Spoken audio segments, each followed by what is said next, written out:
سورۃ الصافات آیت نمبر 82۔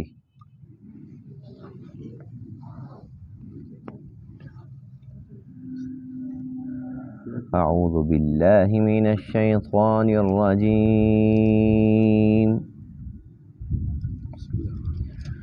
بسم اللہ الرحمن الرحیم۔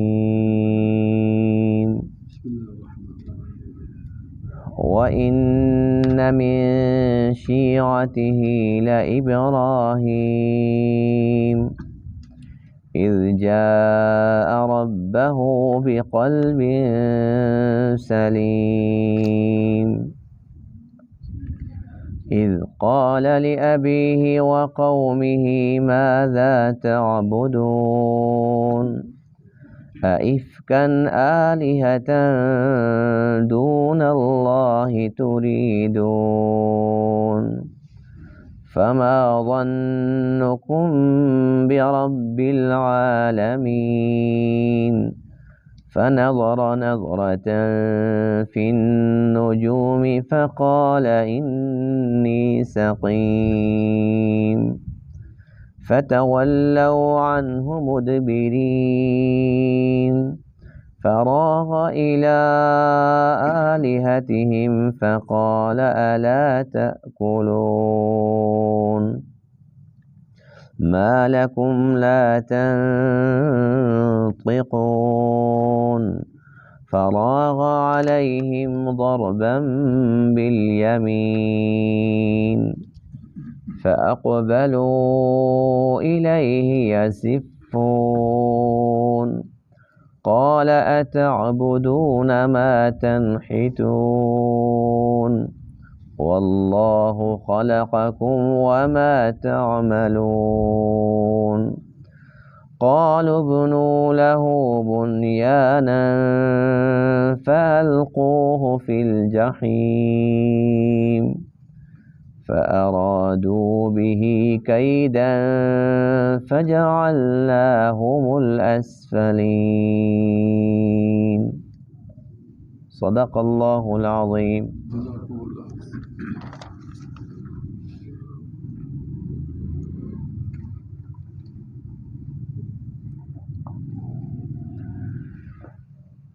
گزشتہ درس میں حضرت نوح علیہ نبینا علیہ السلام کا تذکرہ تھا، جنہوں نے تقریباً 950 سال تک تبلیغ فرمائی، لوگوں کو دعوت توحید دی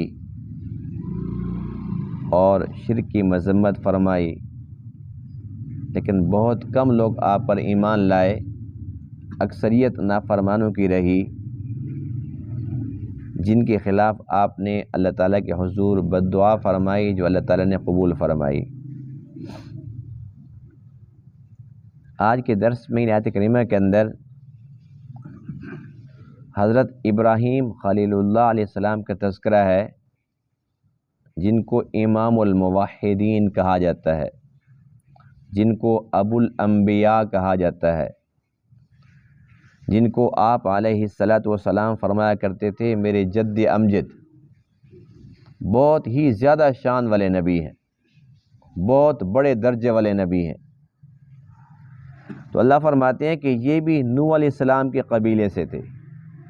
کل میں نے عرض کیا تھا نا کہ نوح علیہ السلام آدم ثانی ہیں، تو اب آدم کے بعد یوں سمجھو کہ نوح پھر آدم ہے،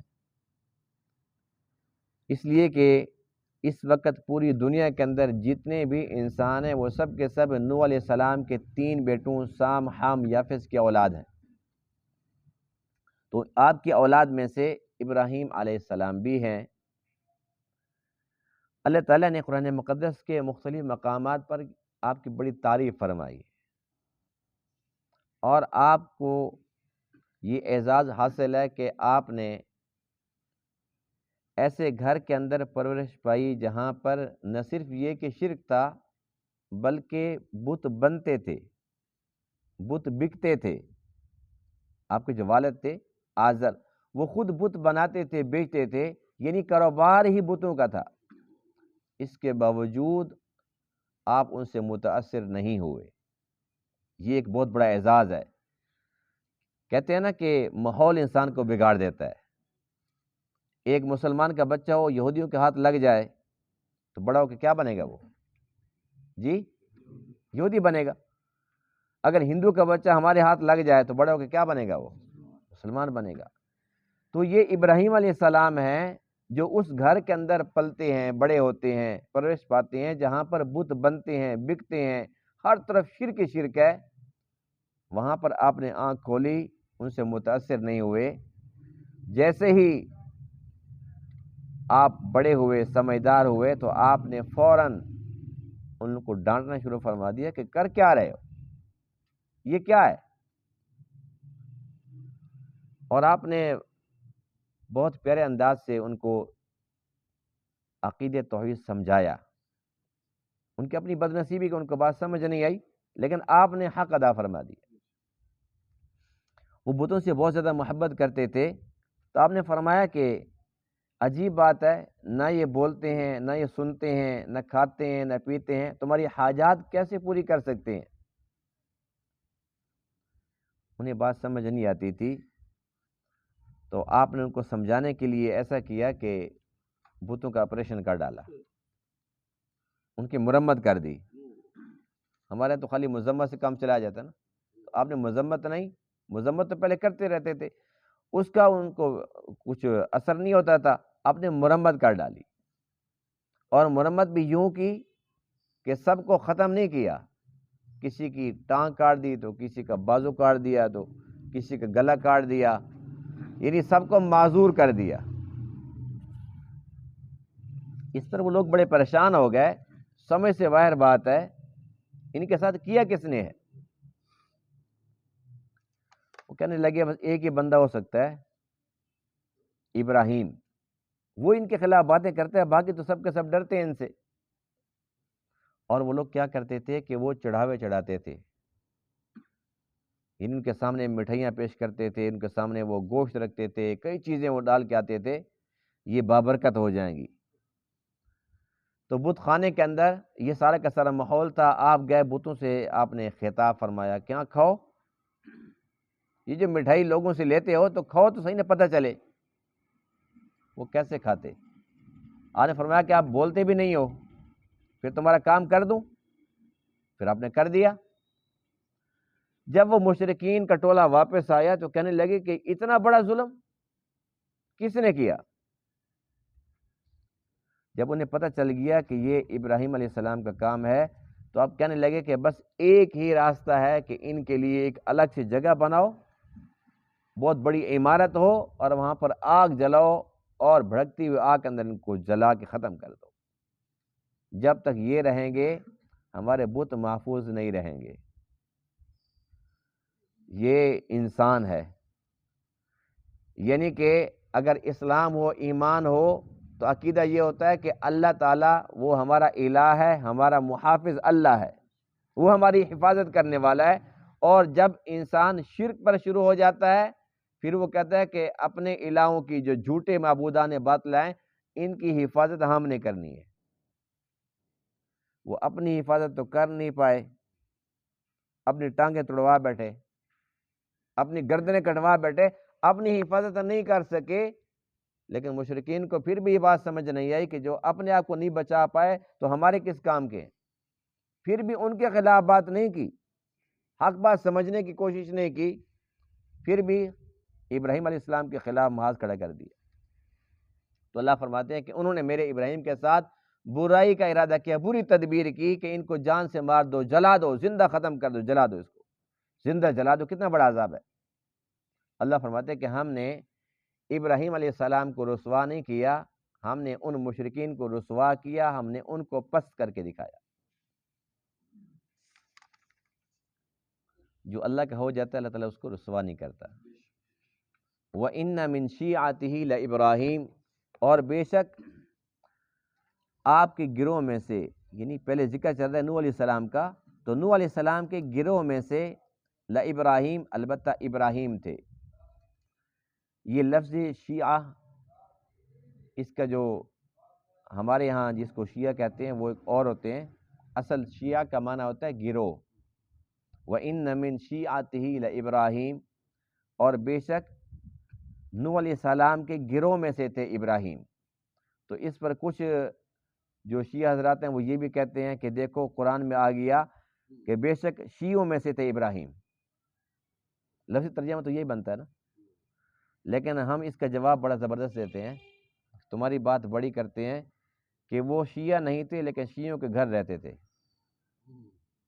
جس گھر میں رہتے تھے وہاں پر تو شرک تھا نا، اور آپ تو شرک نہیں کرتے تھے، تو اس لیے ہم یہ کہتے ہیں کہ تم اگر یوں کہتے ہو کہ وہ شیعہ تھے، ہم کہتے ہیں شیعہ نہیں تھے، من شیعتی، ان میں سے تھے لیکن خود نہیں تھے۔ اذ جاء ربہ بقلب سلیم، جب وہ اپنے رب کے پاس لائے قلب سلیم۔ قلب سلیم یہ اللہ کی طرف سے تحفہ ہوتا ہے، انعام ہوتا ہے، ایسا پاکیزہ دل جس کے اندر سوائے اللہ کی محبت کے کچھ نہ ہو، جس میں سوائے عقیدت توحید کے کچھ نہ ہو، سوائے اطاعت کے کچھ نہ ہو، اور تمام جو اعلیٰ صفات ہیں ان کا مجموعہ ہو، وہ ہوتا ہے قلب سلیم۔ اذ قال لأبیہ وقومہ، جب آپ نے اپنے باپ اور اپنی قوم سے فرمایا ماذا تعبدون، تم کس چیز کی عبادت کرتے ہو؟ اَإِفْكًا آلِهَةً دون اللہ تريدون، کیا الہ گھڑ رکھے ہیں اللہ کے علاوہ جن کا تم ارادہ رکھتے ہو، جن کو تم چاہتے ہو؟ فما ظنکم برب العالمین، بس تمہارا کیا خیال ہے رب العالمین کے بارے میں؟ فنظر نظرۃ فی النجوم، ابراہیم علیہ السلام نے ایک نظر دوڑائی ستاروں کی طرف، فقال انی سقیم، فرمایا کہ بے شک میں بیمار ہوں۔ وہ کہیں جا رہے تھے تو انہوں نے دعوت دی ابراہیم کو، آپ بھی ہمارے ساتھ چلو، تو آپ نے اوپر دیکھا ستاروں کی طرف اور پھر فرمایا کہ میں بیمار ہوں۔ اس وقت کے جو لوگ تھے نا وہ ستاروں کی بھی پوجا کیا کرتے تھے، تو ان کے دماغ میں یہ بات آ گئی کہ شاید واقعتاً جو اوپر دیکھا ہے اور پھر یہ بات کی ہے تو ان کے اندر کوئی بیماری ہے، لیکن آپ کی بیماری فقط اتنی تھی کہ تمہارے شرک کی وجہ سے میرا دل بیمار ہو گیا ہے۔ فَتَوَلَّوْا عَنْهُ مُدْبِرِينَ، پس وہ آپ سے لوٹے پیٹھ پھیر کر، یعنی کہ وہ چلے گئے، انہوں نے کہا کہ نہیں آتا تو نہ آئے۔ ان کا کوئی میلہ تھا یا جو ان کا کوئی عید کا دن تھا، وہ کوئی تہوار تھا، وہ وہاں جا رہے تھے، ابراہیم علیہ السلام کو ساتھ لے جانا چاہتے تھے، آپ یہ چاہتے تھے کہ یہ چلے جائیں اور میں نے اپنا پیچھے کام کرنا ہے۔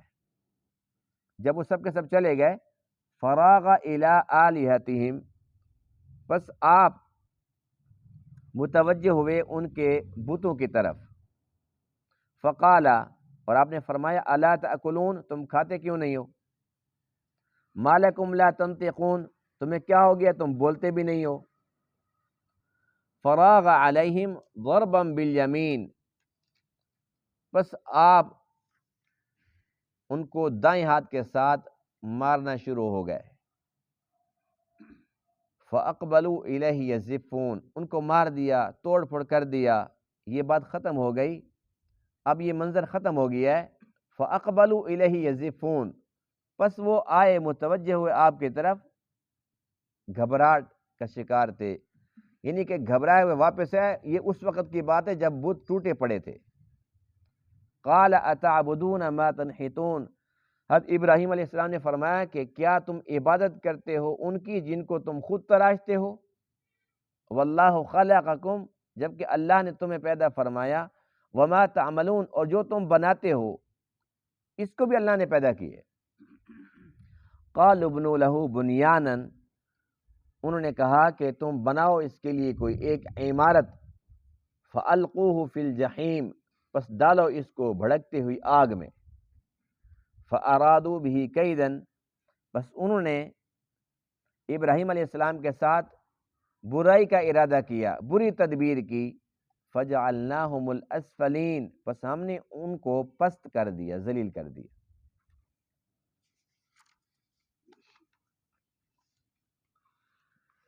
حضرت ابراہیم خلیل اللہ علی نبینا علیہ السلام اتنی شان والے نبی ہیں، آج اس وقت بھی جو یہودی ہیں اور جو اس وقت بھی یہودی تھے، اہل کتاب تھے، یہود و نصارہ، وہ سب یہ کہتے تھے کہ ہم ابراہیمی ہیں، اور مشرکین مکہ کا بھی یہ دعویٰ تھا کہ ہم ابراہیمی ہیں، جبکہ حضور علیہ الصلوۃ والسلام نے ارشاد فرمایا کہ یہ سب جھوٹ بولتے ہیں، میں ابراہیمی ہوں۔ اس لیے کہ اللہ کا قرآن کہتا ہے ما کان ابراہیم یہودیا ولا نصرانیا ولکن کان حنیفا مسلما وما کان من المشرکین۔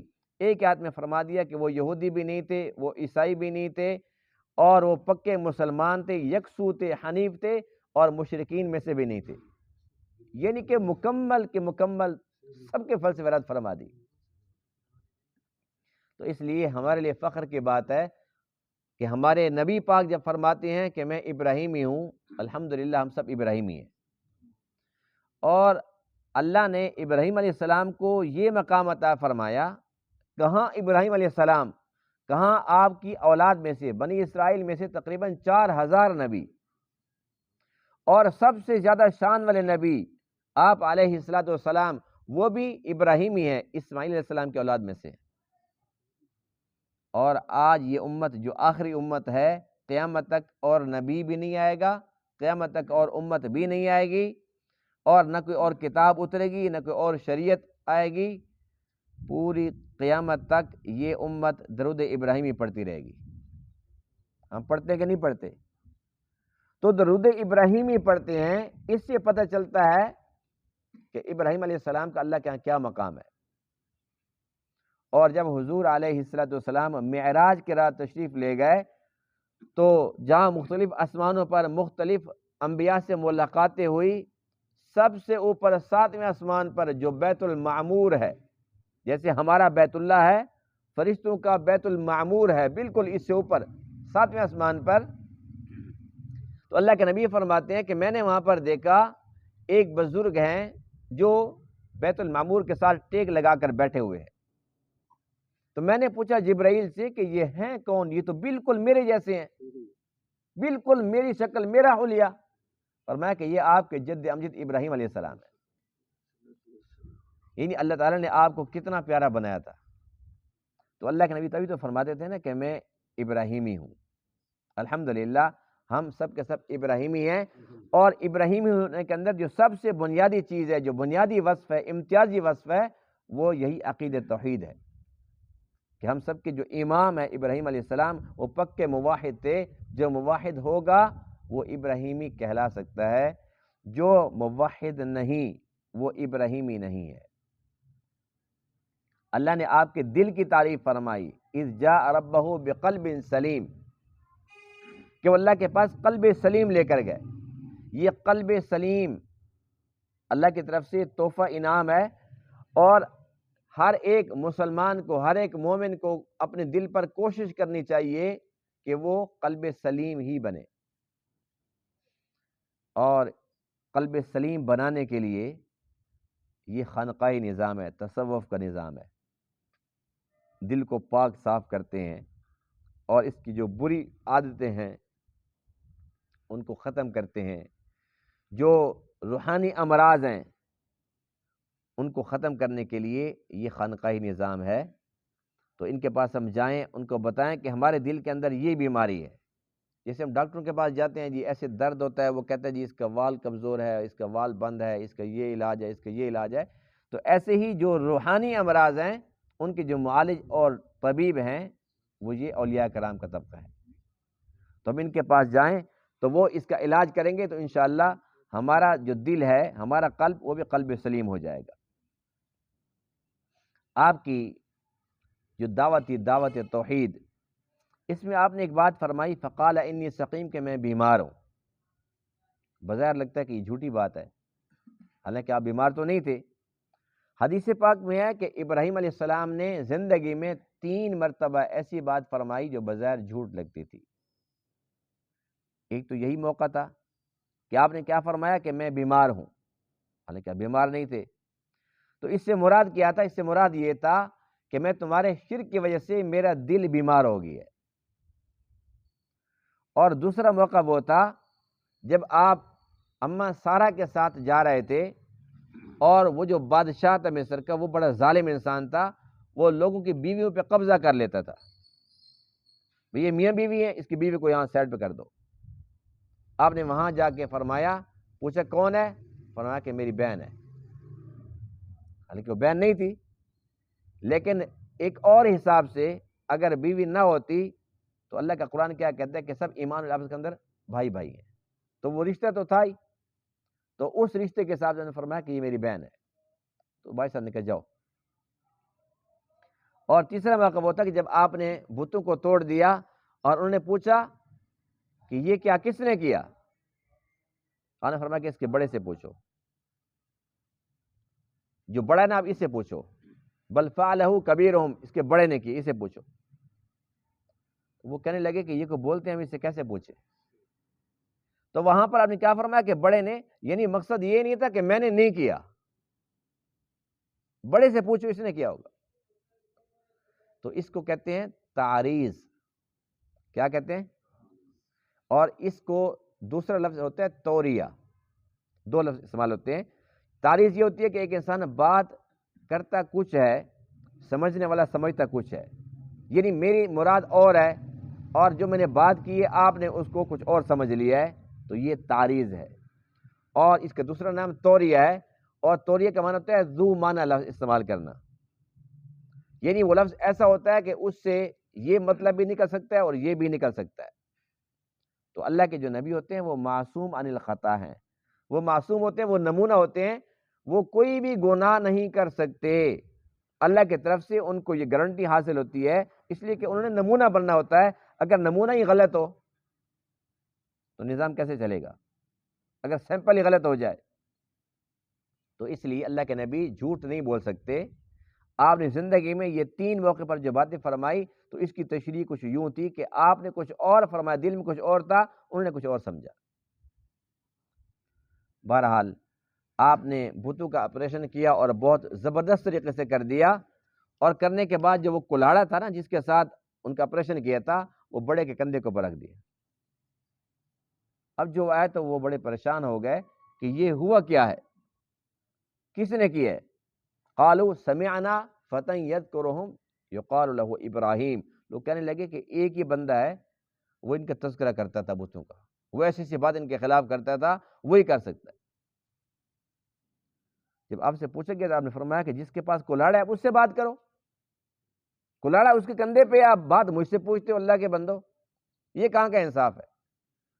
تو وہ کہنے لگے کہ یہ کو بولتے ہیں.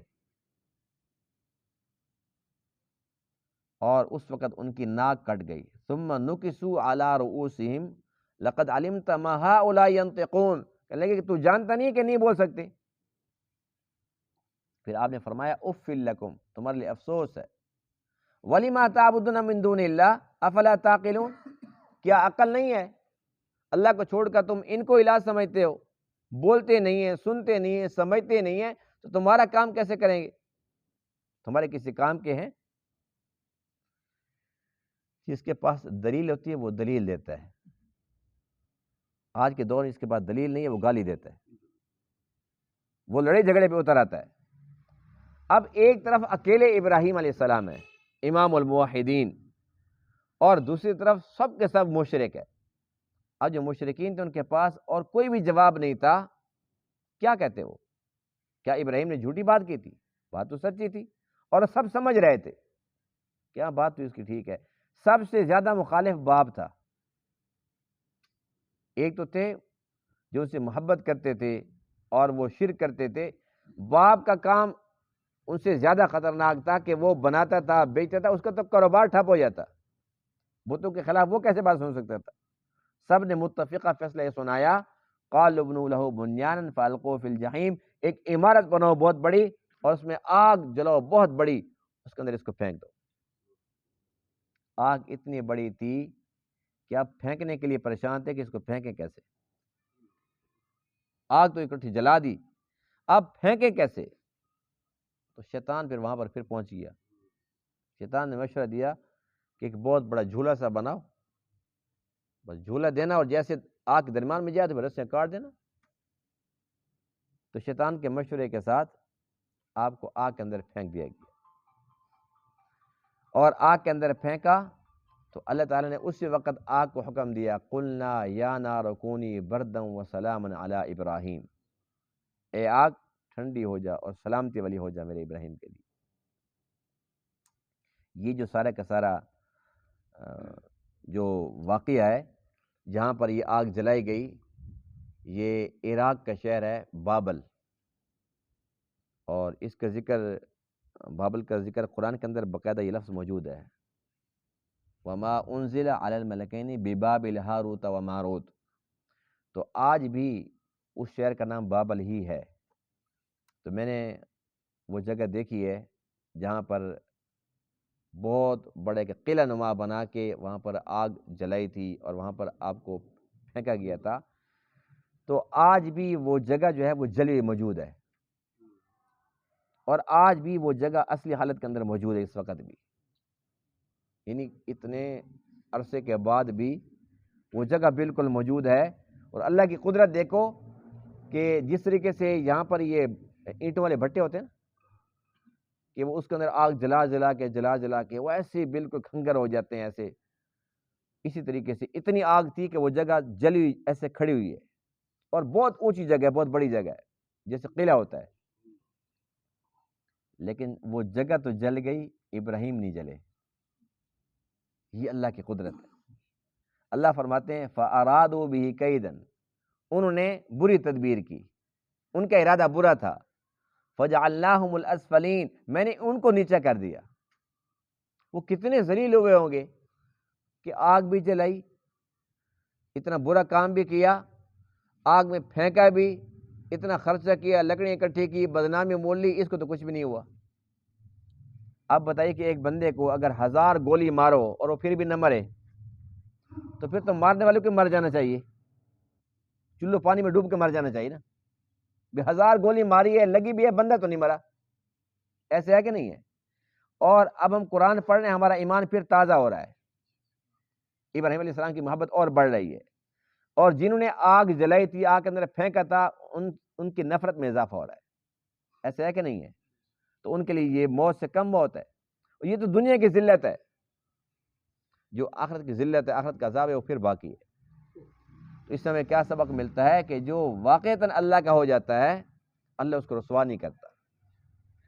حدیث پاک میں ہے من کان للہ کان اللہ لہ، جو اللہ کا ہو گیا اللہ اس کا ہو گیا۔